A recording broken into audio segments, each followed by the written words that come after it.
This video covers the scramble up the midsection of Torver Beck, which is underneath the old man of Coniston in the middle of the Lake District.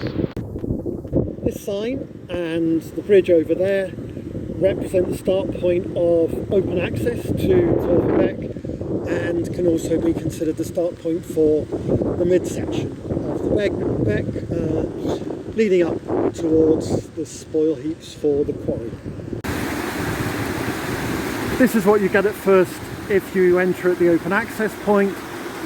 A set of gentle cascades, still I'm sorry to say rather slippery, and building up to the third set of falls on Torver Beck.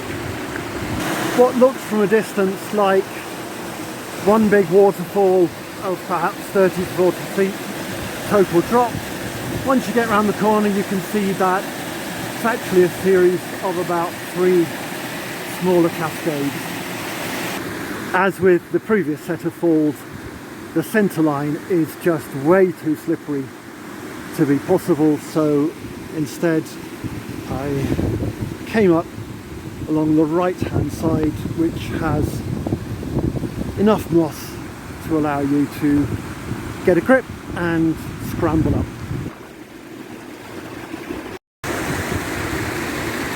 Above the third falls, this is the pattern: the beck tumbling over rocks underneath the old man of Coniston. Still beneath the quarry, the beck splits into 2.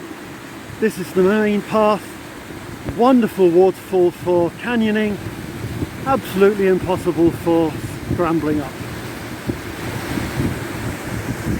Luckily, over on the right, there's a route up.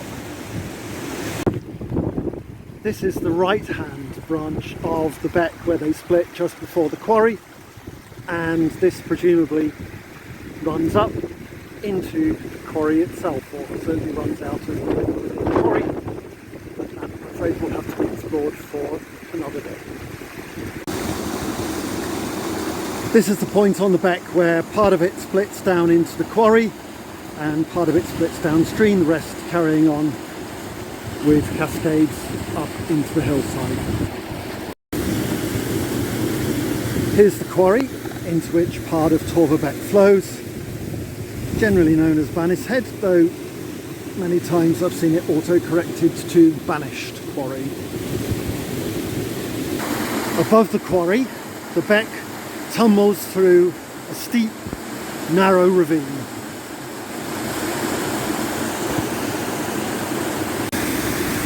That ravine was a great grade 1 scramble. A mix of crawling and hauling yourself up the greasy rocks in the centre of the watercourse and taking the mossy rocks to one side. Really exhilarating. At this point the beck moves into open moorland and it's flattened off quite a bit, not really worth getting into. You can just walk alongside, though up ahead the gill itself is narrowing as we move towards Torver Bridge. Another one of the several deep swim pools that exist along the length of the beck, leading into a steeper section with lots of cascades in it. I'm partway through what has been a nicely challenging set of cascades. Challenging partly because of the slipperiness, but also because of the depth of the pools, like this one that lie underneath them. But so far there's always been a way round the outside in order to get up them. I've just come through a slightly easier section, albeit one that it was worth staying in the beck for, and now coming up to yet another steep ravine. And just look what the ravine reveals when you get up close. 80, perhaps even 100 foot of fall after fall after fall after fall to scramble up. Partway through the ravine, and it's been a brilliant set of scrambles. Perfectly pitched to be a challenge to a grade 1 scrambler.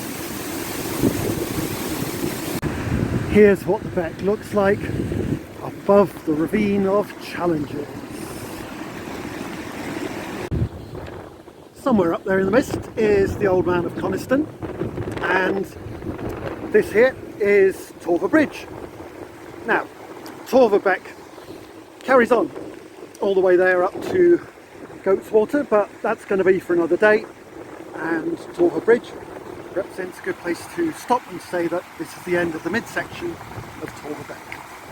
Torver midsection was slippery, not as bad as the first section, and it really didn't detract from the challenge and the fun of those ravines. So I've really enjoyed it, and would definitely come back again. Come back on a nicer day than today, but even given the miserable weather that was all around me, I'm going to score it an 8 out of 10. And finally, here's a map of the path, shown in blue, up and back from the nearest parking spots around Torver Village to the start and end of the Beck Scramble, shown in red. Further details are given in the text description underneath the video.